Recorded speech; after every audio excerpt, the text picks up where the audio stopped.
Previously on the last Pokémon Crystal challenge run, and then we'll just put the finger up at him or something as we leave. And coming up, lungs are higher up than knobs apparently in this game.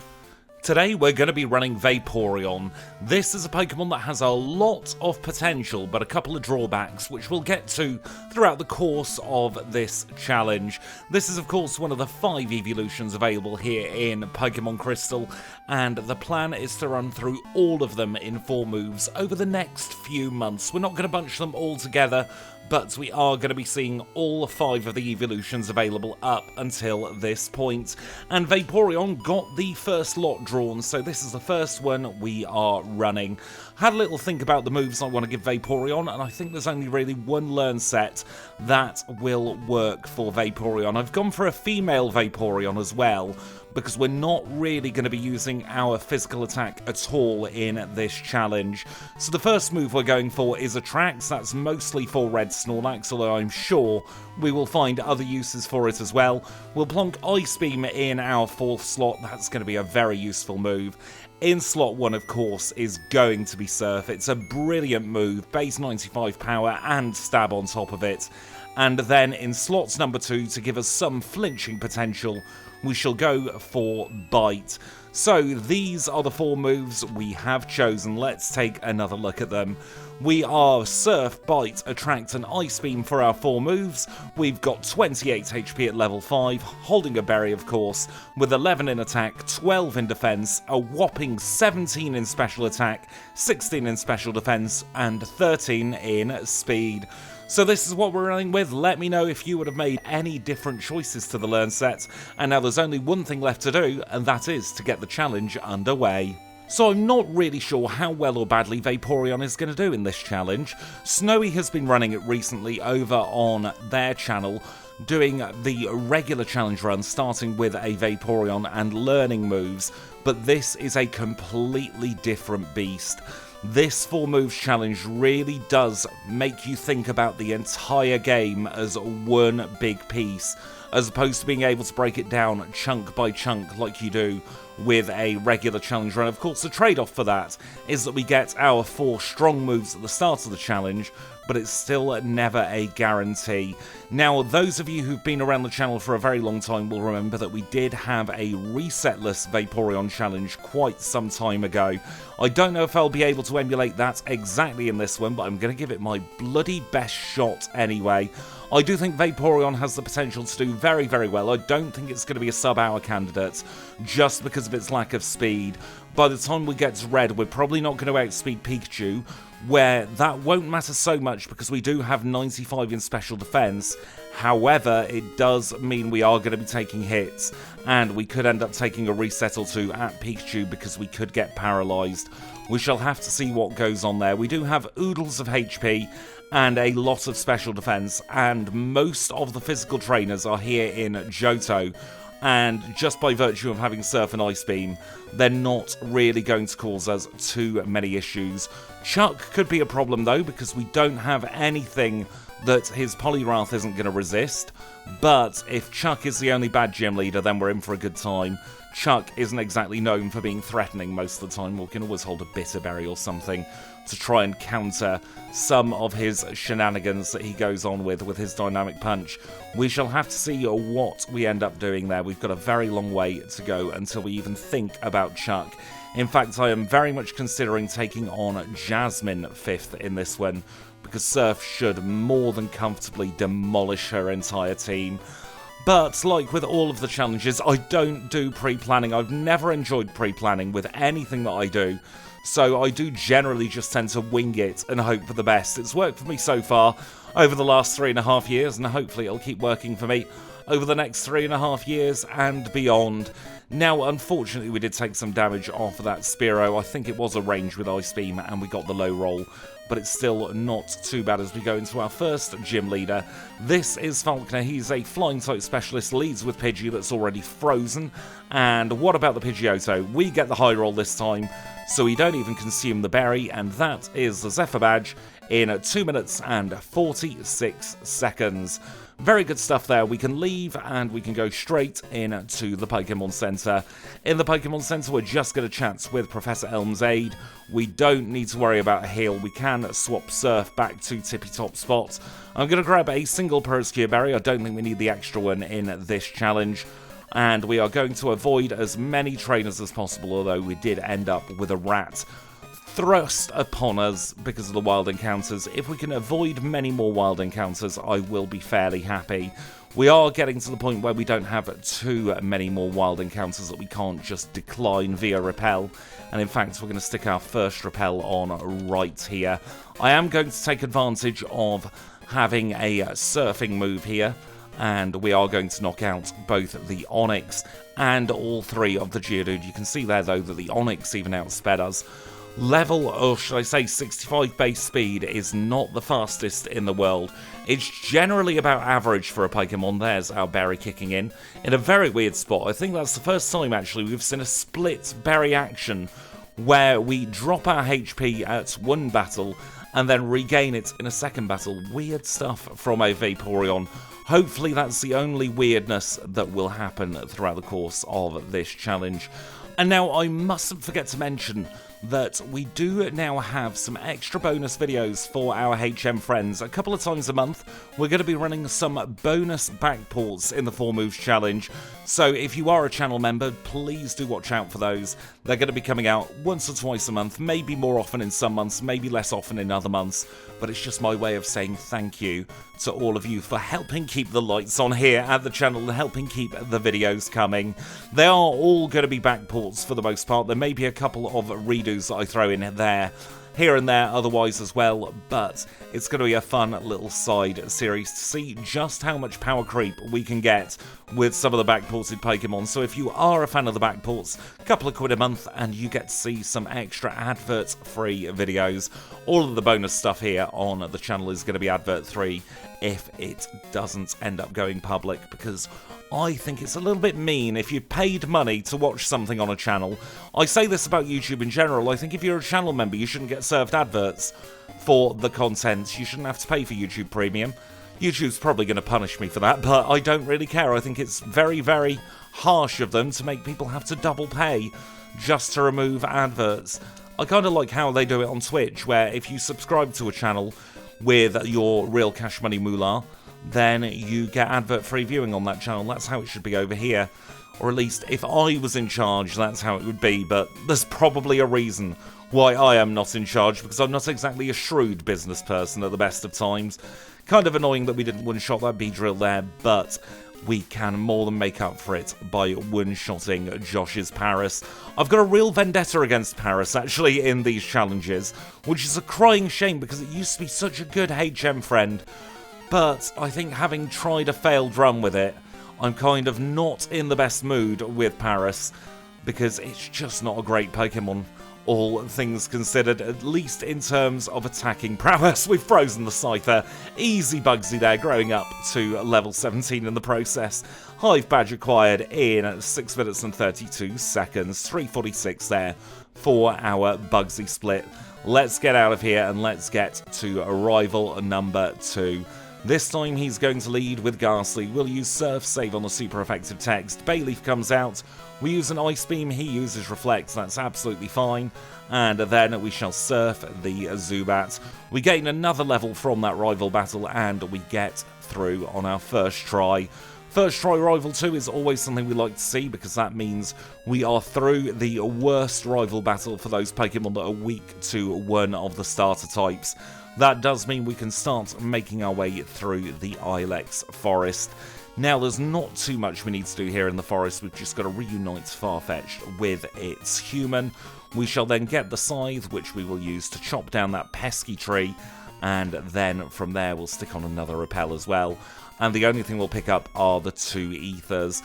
I was considering Headbutt in place of Bite, but I do think that Bite and Attract synergize better than Headbutt and Bites do, because we are running on the absolute bottom DVs for our attack. Through choice, of course, though, because that way it means that if we end up confused and we hit ourselves in confusion, we're not going to do too much damage. Now, poor old Hoppip there's quad weak.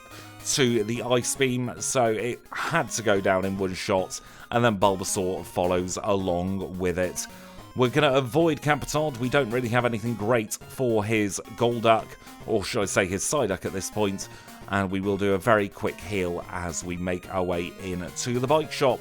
Always get the bike here. It's always fantastic to move in double quick time, and I do like that they went to the detail of adding a couple of bikes on the wall there, a little bit of custom map work, or custom tile set work I should say, for the bike shop. I think that's something that they did really well in the earlier generations. Every single special building felt special. I really like the detail in Gen 3 where they have the badge of the gym leader hanging behind each gym leader in their gym. I think that's a really nice touch that I didn't notice until I was an adult. But I think, yeah, that's the kind of thing that makes a game feel like a little bit of extra TLC and a little bit of extra polish has gone into it. And that's something I felt has been a little bit lacking in Pokemon in recent times, I've got to be honest. I do enjoy the new Pokemon games, but I very much prefer the older 2D style. I think that's where Pokemon really did thrive. Now, we mustn't forget the Abra. Almost forgot the Abra. I talk about it all the time, don't I? That I keep forgetting the Abra, and I was too engrossed in conversation. That only took about a second and a half, though. It's meaningless in the grand scheme of things. So now we can make our way up. We're going to take on Kim today. Even if she wasn't a spinner, we'd be taking her on because we do have Surf, and that is a one-shot on her Vulpix. We can get off the bike there to avoid Ivan, so that is a nice little time save. We're not going to need his experience points, especially when we can just surf over these bum-head Fireducks to get some wonderful experience points. We don't want to face Irwin. Now, actually, I think we will get the Quick Claw in this one. The Quickie C could come in handy a little bit later on. We'll have to see how we are with our speed. For now, though, we're going to take on the other two trainers. We're going to say, oh, hi, Mark here. And we can probably use either Surf or Bite for his Kadabra. Probably get away with a Surf, actually. We've got whopping 60 in our special attack already, and that's going to be more than enough to absolutely demolish this Tangela. I wouldn't trust that Surf being resisted would one-shot, but Ice Beam definitely does. Little chat with Floria now. She's talking about that tree. We'll deal with that in a moment. But before we do that, we're going to make our way back into Goldenrod. We'll do our PP heal now because we were sorely lacking in the PP department. And we'll make our way in to gym number 3. This is Whitney's normal type gym, and she only has Last Carry guarding her. This carry has a Snubble, so we're just going to have to use a single Surf to get rid of it. Right, it's Whitney time, gym leader number 3, a normal type specialist who leads with Clefairy. We use Surf, it's not quite a one-shot, but Mind Reader is absolutely useless. Out comes the cow, she locks into rollout, we crit, and we one-shot the milk tank. Absolutely fantastic. I love one-shotting Miltank. 11-11 for the split. That is a really good time for Vaporeon. Let's leave here. Let's go next door, grab ourselves the Squirts bottle, and we can start making our trip up north. Get off the bike again, avoid Juggler Irwin, and then we can just get back on the bike. Accidentally hit some grass there, and then we do have to get off the bike because they didn't code that to be a proper gate in Generation 2. I do believe, though, in Gen 4, you can cycle through there. I don't know why they changed it, but I kind of wish you could cycle through there in Gen 1. It does mean, actually, that in Generation 2, you cannot be on the bike in the National Park without hearing the bike theme. I think it's the only place in all of Gen 2 where that is a thing. Let us now head towards Olivine City as well. I don't mind if we take on Mr. Slowpoke Man. We have Bite, and he's not really going to be able to do too much for us. Or should I say too much against us. And apologies if I'm a little bit brain foggy today. Spring has sprung here in the United Kingdom, which is brilliant because it's bright and sunny outside. It's nice and warm, but the pollen count is really high. And the antihistamines haven't quite kicked in yet. I've not built up enough of them in my system. It's a little bit early this spring compared to recent years, so I wasn't quite prepared for it. But yeah, it's very, very nice, very, very warm, very, very sunny. And what am I doing? I'm sitting down playing Pokemon like I absolutely should. Let us now remember to buy some of our super repels in here. We only need 11, that will be more than enough because we'll top up with some max repels from Blackthorn. We'll get the burly man's phone number and then we'll go in for a quick PP heal before we start ascending the lighthouse for the first of 2 times throughout the course of this challenge. Now, we spend time in the early game going up the lighthouse first, so then save time in the game later on, because we are going to be able to get through a lot of those trainers in Ecruteak far easier by unlocking the experience points within all of these battles on the way over to Olivine and up the lighthouse. It's one of those things, it may look longer on paper if you just take the number of steps taken, but that is only half of the story. It's a little bit like, actually, with the Dodrio challenge. I saw a couple of people mention that I should have gone for a physical hidden power type, or maybe just not gone for hidden power at all. That doesn't make sense when you break it down for a Pokemon like Vaporeon, because we were, or should I say a Pokemon like Dodrio, because we were purposely targeting those Pokemon with a weak special defense when we ran Hidden Power Water on our Dodrio. And that means that even though Dodrio only had 60 odd in its special attack, it was still going to one-shot things that would have been a 2 or 3 shot with a physical hidden power type. Look at Blue's Rhydon, for instance. It got completely demolished by hidden power water. So sometimes the most obvious solution is not the correct solution, because you've got to factor in more than just the raw numbers of your Pokemon. There's a whole other set of data that you do have to think about. But I think this battle here won't need to be anything other than just Surf and Ice Beam to get us through. We one-shot the Haunter, we one-shot the Magnemite, out comes the Bayleaf. It's going to be a range, we low roll, Poison Powder misses, and now the battle is over. Zubat goes down and we can fall through the floor.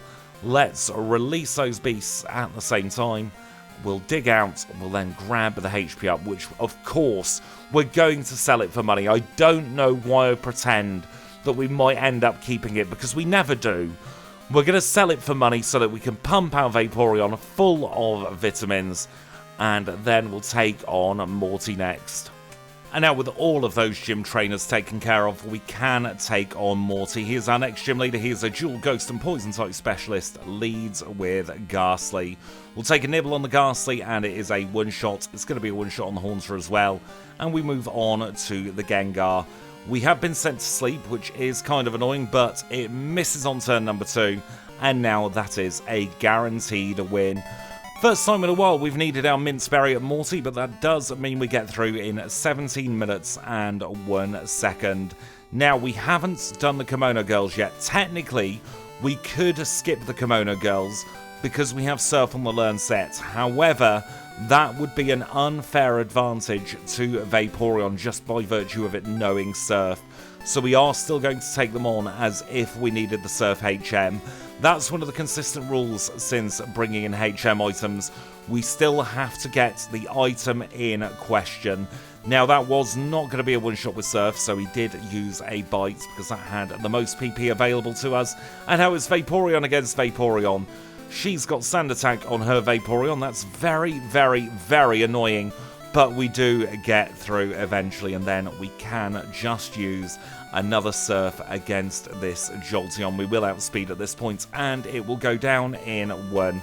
So yeah, we will always get all of the HM items, regardless or not of whether we need them. And with that, we can keep on heading east. We mustn't forget to stick on another Repel, though. Otherwise, we could get encounters, and we don't want encounters. However, we do want to take a very quick trip into Mount Mortar to say hello to our friend Pokemaniac Miller.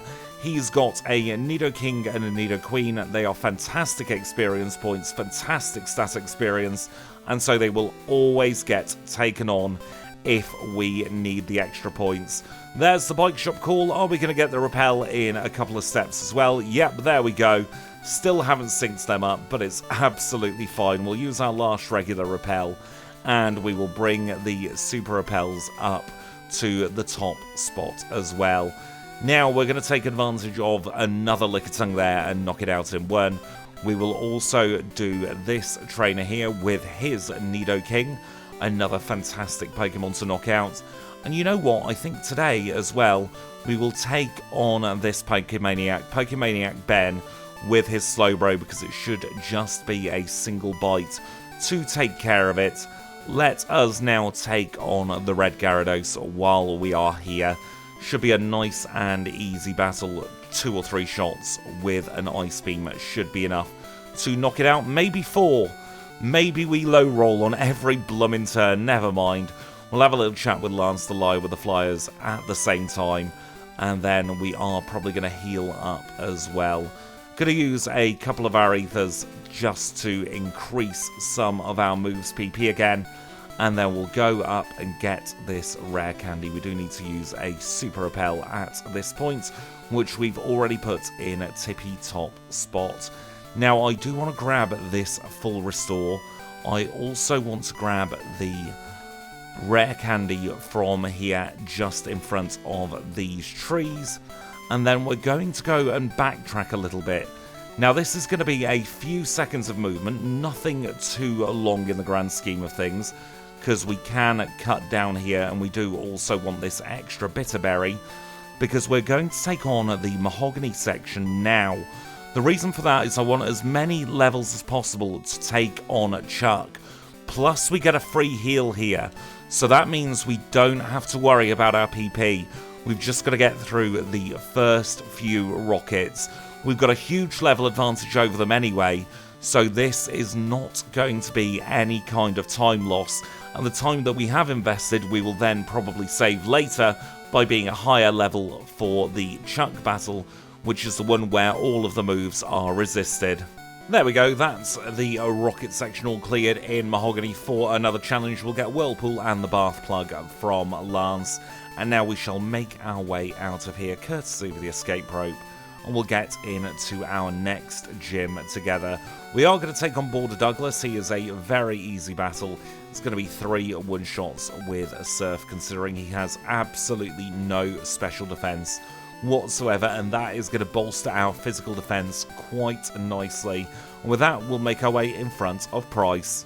So Price is, of course, the Ice-type specialist of Mahogany Town, and he's going to lead with a Seal. We'll use Bite on the Seal, and he hits us with Icy Wind. It does not drop our speed, though, which is absolutely fantastic. We can move on to the Dugong. Hopefully, it'll be a 3 shots here with Surf to finish it off, and then we can 1-shot the Piloswine as well with another Surf. That means that Price has been defeated, and we obtain the Glacier Badge in 24 minutes and 36 seconds. With that, we will get out of here. We'll use the Rentalabra and we'll make our way back to Olivine City. Because, yeah, we still had our TP spot set in Olivine, even after all of that stuff we have just done. We'll stick on a Super Repel now to cross the open seas, but it's going to be a very, very quick cross of the open seas. Bloody Kaylee there, being very, very annoying. Got my timings all out of whack. The only thing we're doing here is grabbing the secret potion. We want to play it as safe as possible for the Chuck battle. So that means we're going to ascend the lighthouse now, and then we'll do a second trip across the ocean. It's only a few seconds, especially if you aren't like me and you don't bump into Kaylee. I don't know what my movement's been like lately. It's just not been on form. Definitely need to practice my movement a little bit more again. I think it's because I'm no longer playing with any lag whatsoever. My graphics card drive is updated, and that eliminated the final shreds of lag. So I'm now back onto full 4x speed permanently, and my brain's gone a little bit slow with it. Let's get out of here now, though, and let us take on Jasmine next. She should be an absolute breeze. This is Jasmine, gym leader number 6. She's a Steel-type specialist, leads with Magnemite. As you would expect, it's a simple one-shot on the Magnemite with our Surf, and it's also going to be a one-shot on the Steelix. Nothing at all to worry about there with Jasmine, and we do obtain the Mineral Badge in 26 minutes and 13 seconds. Now we'll do our second trip across the ocean. Hopefully this time I will make up for the Swimmer Kaylee shame of last time. It's really simple. You just stop for a second before crossing her path, and for some reason my brain just didn't think to do that on the first crossing, and I paid the price. It's absolutely fine though. Let us now low roll on this Hitmonlee, because our Vaporeon, I've got to say, is a little bit cursed with the luck when it comes to the rolls. Every time we could low roll, it seems like we are, and that is just the nature of challenge running. Sometimes you get a bunch of low rolls in a row, and you do end up slowed down just a little bit. We can counteract that though by one-shotting the Machop and the Machoke there with the Knob, and we'll move on to Lung, because Lungs are higher up than Knobs apparently in this game. Let us one-shot all of his Pokemon. I can't see it going any other way. And with that, we will prepare for Chuck. To prepare for Chuck, we're going to swap on to one of our Bitter Berries, and you know what, we'll use a potion, get up to almost maximum health. This is Chuck. He is gym leader number 7 today for no good reason, and he leads with Primeape. We'll surf on the Primeape, but that's going to be a one-shot. That one is not the problem. This Pokemon is the problem. Mind Reader into D-Punch. Oh, into bloomin' Hypnosis. Oh, you had to be like that, didn't you? And this is going to be a long nap now, isn't it? Just keep on missing. There we go. We're through. Even with all the stuff that we did, Chuck was still a little bit annoying. But you got to think, if we'd have taken a reset there, it took us far less than a minute or so to get through all of the extra stuff earlier, and we still get sub 30 minutes and even sub 28 minutes for our 7th badge. We do now finally have the air balloon as well, so I'll get on with the housekeeping. I'll also make my way through the ice path, and we will meet back up for Rival 4. And now we've been through the ice path, I've also picked up all the items we need from elsewhere, and that means we can make our way into the basement of the Goldenrod Underground, where we will take on the rival in his 4th and penultimate battle. This time he is going to lead with Golbat. It's a one-shot on the Golbats with Surf. We're absolutely going to one-shot the Magnemite, considering we one-shot Jasmine's Magnemite earlier. It's a one-shot on Bayleaf with an Ice Beam. We'll use another Ice Beam against the Haunter, and then we'll Surf against the Sneasel. Very, very easy battle, although it was kind of rude to take some damage from Quick Attack there. And that is the rival defeated for yet another challenge here in the Underground. At least we do have one more battle left to go with him though. And it's kind of weird actually, I'm not used to not recording the ice path. It has been a very long time since we've done alternate routing, which meant that the ice path wasn't in a video. I will say, if you are trying to compare challenges to challenges, the end of Rival 4 is a very, very good point to do it, because I always go through the ice path before entering Goldenrod so I can get the 2 PP ups that are available that side of Mahogany. It means that it's our first consistent point from all the way after defeating Morty, really. Well, probably even after defeating Whitney, because we can do Morty's sequence in a different order as well, because we can choose to go up to the Lighthouse first, or we can do Morty early. So it really is Whitney through to Rival 4, where you can't really compare any 2 challenges with each other, because there are so many variables that go in. But now we're on track for some consistency until at least past the Pokemon League. And now we have made it to the very top of the radio tower, where we get to tell Team Rocket to sod off once and for all. All we need to do is beat up this executive, and it's going to be as simple as 3 Surfs.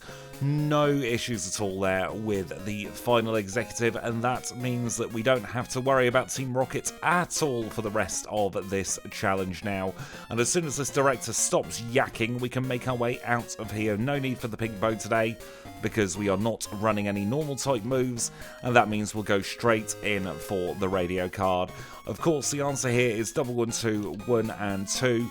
That will give us the first part of the radio card that we need to get past the pesky Snorlax when we get into the post game. And with that, we'll take a trip back to Blackthorn City, and we'll make our way into gym number 8.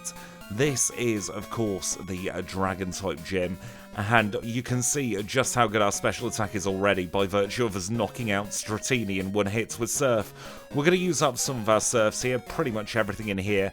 In fact, I think literally everything in here is going to resist Surf, so it only makes sense to use it as and when we need to. We can one-shot Seadra with Surf, goodness me.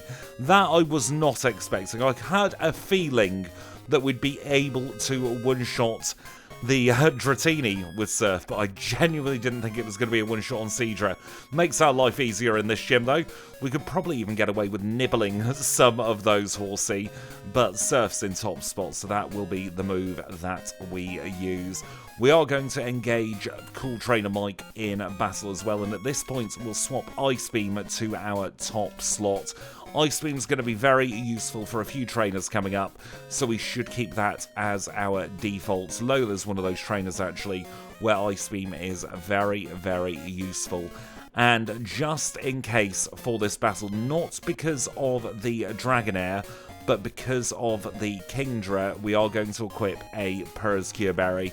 And with that, we'll take on Claire. She is our final Jotonian leader, a Dragon-type specialist, leads with Dragonair. We know we're going to one-shot these. We're only really fighting one Pokemon in this battle. The other three are just filler to waste a little bit of time, and they all go down in one single hit. It's probably going to be a two-shot on this Kingdra. Locked into Hyper Beam, no chance of a healing loop. Didn't even need the Peruscure Berry after all of that. But that's absolutely fine. We'll hold on to it for another day. We haven't got Claire's badge yet, though. She does send us on a little bit of a trek to get her badge, and that just means we have an excuse to beat up Darren again. Always satisfying. He is my main nemesis in these challenges at the moment, after we have solved the Jasmine problem a very long time ago, and I still have not forgiven him for that Magcargo Supermon challenge. Don't think I ever will either. Anyway, let's get ourselves into the Dragon Shrine, where we'll do double 1, 2, 1, and then 2 again. And that will prompt Claire to follow us in here. Acting very shocked as always that we did get the answer correct. And we obtained the Rising Badge in 40 minutes and 37 seconds. Considering we are only a special attacker in this challenge, and we don't have the best speed in the world, that is a very good time for our Vaporeon so far.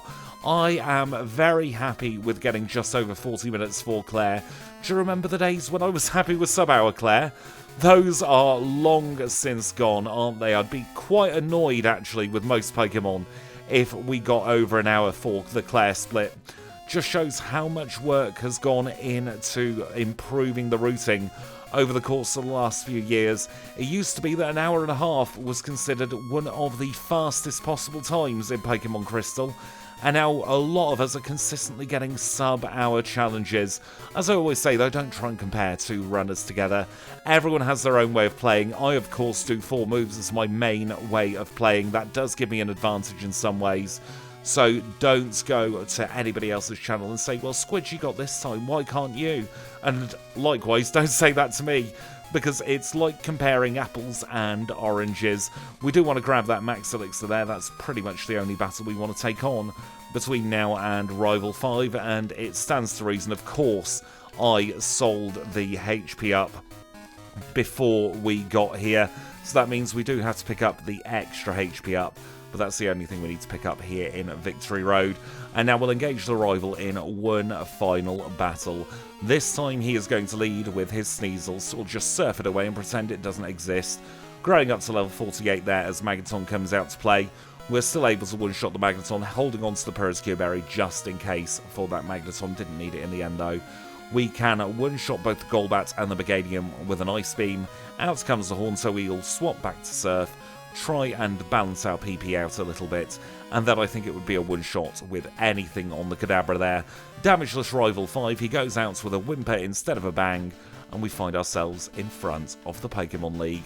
We'll get ourselves a bunch of full restores, and now we shall pause the timer to take a look at our stats, remind you of the moves, and make some predictions before the league. We are literally 39 experience points away from level 49 with 198 HP. Holding on to the Peruscure Berry at the moment with Surf, Bite, Attract, and Ice Beam. We've got 81 in attack, 89 in defense, 146 in special attack, 131 in special defense, and 101 in speed. Those, of course, are just the out of battle stats. We will get a big buff in battle, as we'll see in a moment, against Will. Now, I do think we're going to have a very good time in this league. We could see some Karen shenanigans if Sand Attack hits us, but I think that's really the only sticking points for the entire Pokemon League here. One thing I am going to do as I restart the timer is I am going to swap to the Quick Claw for the first part of the league. This is mostly in preparation for the Koga battle, because I have a feeling we're not going to be able to outspeed his Crobat.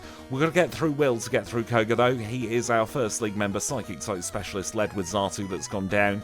We've got Ice Beam for Executor, so of course it's going to go down as well. Jinx is next. Now, Jinx is probably not going to be a one-shot, but she just ends up slapping us. She didn't bother with a status move, so we don't really mind. We'll do a couple of nibbles on this Slowbro. It's still going to be a two-shot, even with the Amnesia. And then we shall surf away the Xatu, growing to 50 there and getting through Will in 43 minutes and 28 seconds. That's a really fast Will split, actually. Koga's next. Poison-type specialist leads with Ariados. One hit on the Ariados with Surf gets rid of it. It's going to be the same against the Venomoth. And out comes the Fortress. We can surf it away, no need to melt it today when we can just drown it. We'll have a little nibble on the Muck to begin with, and then hopefully finish it off with a couple of surfs and a bite. We have been poisoned though, which is kind of annoying, but we do hit through the double team for the Crobat with Ice Beam, and we have defeated Koga. Now, we did need to menu anyway to use an Elixir there, and we'll just use a full restore, seeing as they're right next to each other. And we can take on Bruno. He's League member number 3. He is a fighting type specialist who's going to lead with Hitmontop. We're going to try and flinch it. It didn't happen, so that does mean we waste a turn here, but that is absolutely fine. Growing up to 51 as the Hitmonchan comes out. He uses Mach Punch, not even bothering to go for his Thunder Punch there. And we are now on to Hitmonlee. Again, we're going to take some damage here. It's the nature of this particular Pokemon, unfortunately. Cross Chop hits us, doesn't crit. He's now healing looping. We have the win in the bag. This is very much a brute force battle, unfortunately. Not too much we could do otherwise. I don't even think the Mystic Water would have helped there, but we do get through Bruno. Let us use another full restore. I'm going to use our rare candies at this point as well, get us up to level 56. I shall use an Elixir, use the HP up, and then finally we will hold on to a Bitterberry. A lot of prep work goes into Karen, but she is our final League member, a Dark-type specialist who leads with Umbreon. Probably going to be a two-shot on this Umbreon, and it goes for Feint Attack. The HP up strategy has, in fact, worked. Ice Beam is more than powerful enough to one-shot the Vileplume rather. We one-shot the Gengar as I stumble over my words, and now we have an easy end to this battle. That is Karen defeated first try. She was one of our big obstacles, but we treated her like she was nothing at all. Let's now take on Lance in the pants, the liar with a flyer, who leads with Gyarados. Probably going to be a two-shot with Ice Beam on the Gyarados, and we've frozen it. Absolutely brilliant. I think we might be getting Damageless Lance here. He's going to send out his Dragons next. If I know Lance, he's going to send out all 3, because the final 2 Pokemon have a weakness to the Water type. We might end up being outsped by Aerodactyl, though, actually, so we could take some damage that way. Charizard means nothing. We'll have to think about running Charizard very soon. And we do outspeed the Aerodactyl. Brilliant. Growing up to 58, and we get first try Lance. They were some very quick splits through the league, actually. That does mean our Lance split is 46 minutes and 24 seconds. That's the time that will go on the leaderboard. But our final Hall of Fame time for this challenge is 46 minutes and 39 seconds. I am really happy with that. Let's take a look at the midpoint leaderboards. And that time of 46 minutes and 24 seconds puts us in 6th place on our 4 moves leaderboard, just 10 seconds between Vaporeon and Kingler there, and 24 seconds ahead of Girafarig. That has pushed poor old Wheezing down on to page 2 now, and we are slowly filling up that second page. Tauros had better watch out, by the way. It is next in the page 1 drop zone. Taking a look at our overall leaderboard, once again we are in 6th place in between the same 2 Pokemon. We're getting very consistent there with 4 moves. Our top 7 challenges are all 4 moves challenges. Machamp there heading up page 2, and Muck is in the overall page 1 drop zone. This is of course only half of the story though. We have had a very, very good start to our Vaporeon challenge. We have absolutely demolished our last run time. Of course, like I say all the time, it's not a like-for-like comparison.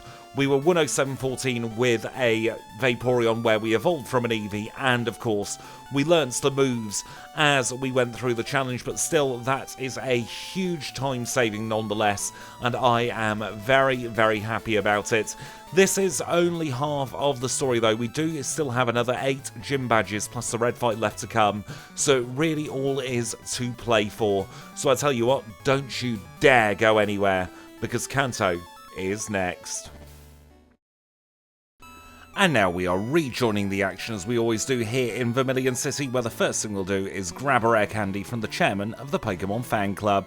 And with that safely tucked away in our bag for another challenge, we'll start on our Cantonian Gauntlet of Gym Leaders. We're going to take our standard Cantonian routing here. I don't think there's any need to diverge from the regular routing. Vaporeon's special attack is more than enough to take care of all the gym leaders we've got in front of us, plus we outspeed everything as well. We're going to start here at Lieutenant Surge. He is an electric type specialist led with Raichu. It's a one-shot on Raichu. We know we're going to one-shot this Magneton as well, and that brings us on to Electabuzz. If any Pokemon stood a chance of surviving, it would be the Electabuzz, but nope, it goes down in one. We grow to level 59 courtesy of Electrode number 1, and we also knock out Electrode number 2. In 49 minutes and a single second, we do obtain our first Cantonian badge, that being the Thunder badge, and we can now make our way up towards Saffron City. We'll dip into the Pokemon Center there, and then we'll take a quick cycle over to Sabrina. She is gym leader number 2 of 8 here in Kanto. She is a psychic type specialist. She's going to lead with Espeon. We have the Mystic Water, and that will turn all of these potential 2-shots into very easy 1-shots. Another nice and quick gym battle there, and we do obtain the Marsh badge next in 49 minutes and 38 seconds. 37 seconds there between Surge and Sabrina. We'll take the Rentalabra to the front of the Pokemon Center, and we'll start heading west now into Cerulean City. I will pick up the lefties just in case we need them, and we'll go into gym number 3. I'm very happy that we have Ice Beam on the learn set, because that means that good old Erica here is not going to be anywhere near as threatening as she otherwise could have been. I do want to put Ice Beam into slot 1 there. A slight misclick does mean we take a single turn of Petal Dance damage. There is slight funkiness that happens when you reorder moves in Generation 2. Sometimes your cursor moves with the move you've just moved, sometimes it doesn't, and I got caught out by it there, so we did take a single extra turn of damage. It's not going to mean anything in the grand scheme of things, though. I do want to save a couple of Ice Beams just for later on, so we'll have a nibble on the Paris and the Execute there, and we'll now take on Erica. Gym leader number 3 here in Kanto. She is a grass type specialist. She's going to lead with Tangela, and because we've got 205 now in our special attack, I don't think there's going to be much that she can do. We're going to outspeed all of her Pokemon, and we are going to one-hit all of them as well. That is a very simple gym battle there, defeating Erica in a time of 51 minutes and 5 seconds. Now, if she stops yakking, we can make our way into Cycling Road next, because that is the route to our next gym leader. Only tough bit of movement is right there, avoiding that patch of grass, which we did successfully. And we'll take on Janine's mandatory bird keeper, because of course a poison type specialist should have a mandatory bird keeper. It's in the lore here in Kanto on page number 642 of their constitution. Let us now take on Janine. She is gym leader number 4. She is a poison type specialist, leads with Crobat. We'll one-hit the Crobat with a Surf, with an Ice Beam rather, and then we'll swap to Surf. You can see that time we did actually still linger on the move we wanted, so I don't quite know the interaction yet between swapping moves. You'd think after 3.5 years I would, but some things evade my brain. In the meantime, we'll one-shot all of Janine's Pokemon, and we'll get her badge in 52 minutes and 2 seconds. We can now leave here, and we are done with the first half of the Cantonian Gym Leaders. That means it's time for a quick Rentalabra back to Saffron City, where we will start heading east, and we'll make our way in to Lavender Town. Oh, messed up the movement there ever so slightly, but we did get through on our second try. There is very precise timing actually for getting past Super Nerd Tom. There's also more precise stuff I've got to do in here, but I'm going to do it off camera. There we go, we are through the rock tunnel for another challenge. We'll do a quick PP pit stop in this Pokemon Center, considering we do need to dip in there anyway for our teleport spot. And now we can go and have a little chat with the manager of the power plant. Repel wore off there today, so that was quite good movement through the rock tunnel.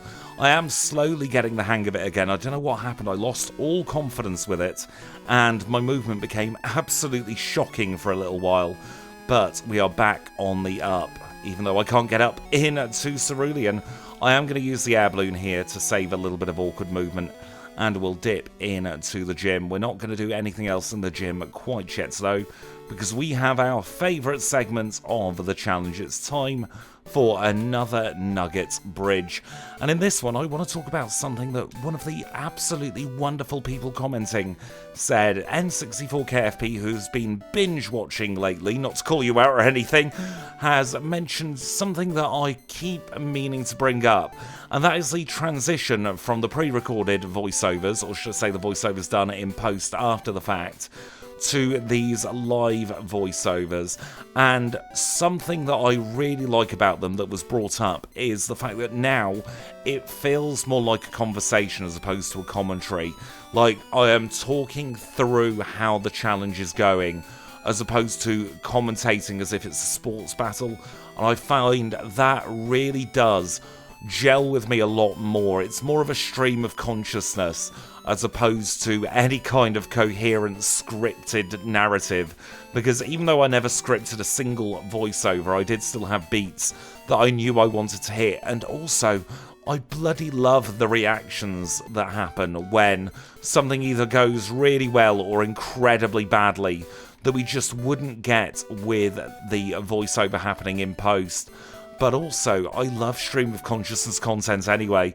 It's kind of my thing. I just love hearing people talk and listening to what they've got to say. It even goes into my music. One of my favourite bands that I enjoy is Underworld, and they are very much known for their stream of consciousness lyrics. It's hard to even call them songs. It's more stream of consciousness set to music. And I'm very jealous of anyone who's going to the Creamfields Festival this year, because they're one of the headliners. But I'm not able to go. I'm not quite well enough to go to a festival yet. With that, we will take on Misty next. She is our next gym leader. She is, of course, a water-type specialist, led with Golduck that went down in 2. We are on to Lapras now. I really hope we do not get Perish-songed in this. She's going for Blizzard. We absolutely 100% have the win in the bag here, because we can use a Bite against Starmie. And we have defeated Misty. Cascade badge acquired in 55-40. We'll get the machine parts now, and that is arguably our hardest gym leader defeated. We do need to rental Abra back to route number 10. That is the one thing, even when we were running with HM friends, I always instinctively go for Fly after we get it. So I do need to practice memorising that we use the rental Abra. When I vocalise it, I generally do use the rental Abra, but when I'm waffling away like I often do in this section, it just doesn't happen. We're going to go to Lavender Town now, though, to pick up the X-Men card, considering we did fix the radio tower. And with that, we'll go in to Vermilion City, and we'll wake up this pesky Snorlax. We're not going to do anything with this Snorlax, so no need to engage it in battle. We'll just let it run for the hills and make it on its own. We can now cycle through Diglett's path here and through up past 3 Drill. I said past 3 Drill, goodness me. And with that, we've made it into Pewter City, where we have just one gym trainer guarding Brock. This is Camper Jerry standing in for Camper Liam from Generation 1. Presumably Camper Liam's on some kind of field trip. And now we'll take on Brock in what will probably be one of the easiest battles we shall have. He leads with Graveler. We will knock it out in 1. Kabutops is next. It's another one-hit wonder. Same with Armorstar, and that brings us on to his 2 other rock grounds. We're going to use a Nibble here on both of those because we've got trash special defense, and that just means we don't get the super effective text boxes. Boulder Badge in 57-31. We'll get off the bike now here to get past 3 Drill, hopefully without getting in his line of sight. and then we can get back on the bike to make it down to Viridian City. I always like taking the tree above this one, but sometimes it doesn't happen. We'll stick on a max repel and then we'll air balloon in to Viridian itself. Dip in the Pokemon Center so we don't have to deal with the map anymore, because we're not just going to be able to push up from this point. In Johto, generally you push down on the map, and that's how you get to the place you want to go. In Kanto, you push up, but once you've been to Pallet Town, pushing up once no longer gets you to Viridian City. So it's a little bit nicer to just pop into the Pokemon Center while you can do that. And with that, we'll take on Blaine. He is our penultimate gym leader, a Fire-type specialist, leads with Magcargo. Do we really need to figure out what's going on here? We've got a Water-type with a huge amount of special attack. He's got 3 Fire-types. We knew what the outcome was going to be. Volcano Badge acquired in 58-41. I'm going to use this opportunity to max Elixir and full restore. I'm also going to swap to the Nevermelt Ice, and then we shall Rentalabra back to Vaporeon. Vaporeon Viridian City. This is not Vaporeon City, absolutely not. Let's take on Blue now. He is our final gym trainer of the challenge. A mixed-type specialist leads with Pidgeot. We'll use Ice Beam on the Pidgeot. It's going to one-shot, no doubt about it. Executor's next. And once again, we have a one-shot. He's going to send out Alakazam after that. We'll surf it away. And his next Pokemon is going to be Gyarados. We'll use Ice Beam. We do a very nice high roll there. And we have frozen it on the next turn. Unfortunately, we low-rolled. That is one of the issues with the Nevermelt Ice. It's not highly consistent. We have an unavoidable healing loop here, really, with Gyarados, but we do eventually get through it. We grow to 65, and that just leaves Arcanine and the Rhydon left to go. We take a lot of extreme speed damage there, but thank goodness Rhydon is completely placid. We get through, and we defeat Blue in 59 minutes and 54 seconds. That is all of the gym badges acquired in under the hour. Unfortunately, we're not going to get sub-hour red. We'll do a very quick heal here and we'll fly back to Pallet. We'll have a little chat with Professor Oak, see what he's got to say for himself. Probably a little bit confused as to why we only have one Dex entry, but we've got a Vaporeon, but he doesn't question it and he unlocks Mount Silver all the same. We will now stick on our final Super Repel of the challenge. That's a Max Repel, that's fine. And we shall move on into Silver Cave. We really are in the end game for this challenge now, and I can't see Red being absolutely horrible in this one. I'm going to pick up the last rare candy. It lives just here on route number 28. I'll stick the rare candies in, I'll make my way through the dark room, and I'll meet you for Red. We're through the dark room, and we are well on our way to Red. He is going to be the final obstacle between us and our finishing time. I'm trying to think what item we should hold on to. Now, I am torn between the leftovers and the Quick Claw. I do think the leftovers are going to be better for more staying power. I don't think the Quick Claw is going to be that beneficial. Red, of course, leads with Pikachu. He goes for Charm. We don't mind. We are not running any physical attacks whatsoever. Venusaur comes out second, of course. He is going to go for Sunny Day, which does mean we're going to have a nibble on the Espeon as opposed to using anything else. Reflect on turn 1, we don't mind that. That's completely meaningless, and we can easily tank a Psychic there. Unfortunately, we low roll, so we do take 2 turns of Psychic damage. The sunlight has faded. We're going to try and freeze this Snorlax. It doesn't happen, and then we'll go for Attract. I think our best bet here is to try and freeze the Snorlax just like that, and hope it stays frozen for the rest of this battle. If we can keep it frozen so it doesn't go to sleep, then we're in with a very good chance of getting through. Now, what do we do about the Blastoise? Probably surf it as it surfaces us. That's really the only way we can get through this, but our surf is stronger and we crit. One more surf and knocks it out, and that just leaves Charizard left to go. We have 8 surfs, there's the wing attack I alluded to at the beginning of the challenge, and that is Red defeated. I make that a time of 1 hour, 2 minutes and 32 seconds when the Pokemon Trader Red was defeated popped up. With that, we'll take a look at our final leaderboards. And so that time of 1:02:32 puts us in 6th place on our 4 moves leaderboard, in between Girafarig and Kingler. Tentacruel had better watch out there in the page 1 drop zone, and we have put Muck now on page 2, heading it up with its 108:35, and we're now 28 challenges into 4 moves, goodness me. Let's take a look at the overall Crystal leaderboard, and you can see we are in 7th place, right in the middle of the screen there, in between Zangoose's challenge and the Girafarig 4 moves challenge. It does push Kyogre into the page 1 drop zone, and Arceus has now been knocked down on to page 2. Do you remember that Arceus challenge? It was a very, very quick challenge back in the day. In fact, I think it might have even topped the leaderboard, but now it's not even in the top 10. It just shows, even all this time later, we are still improving things. But we are done for another challenge. I've really had a lot of fun in this one. I am very happy to get 2 resateless Vaporeon challenges in a row, and I hope that all you Vaporeon fans are very, very happy with the result. I hope I've done you all proud. If I have, make sure to leave a like on this video. If you want to see more videos just like this, you can always click the subscribe button. If you want to see more videos just like this a little bit early, plus some bonus backports, of course, you can always join the channel membership and become a HM friend. But until next time, I'll say thank you all so much for watching, and I'll catch you all very, very soon.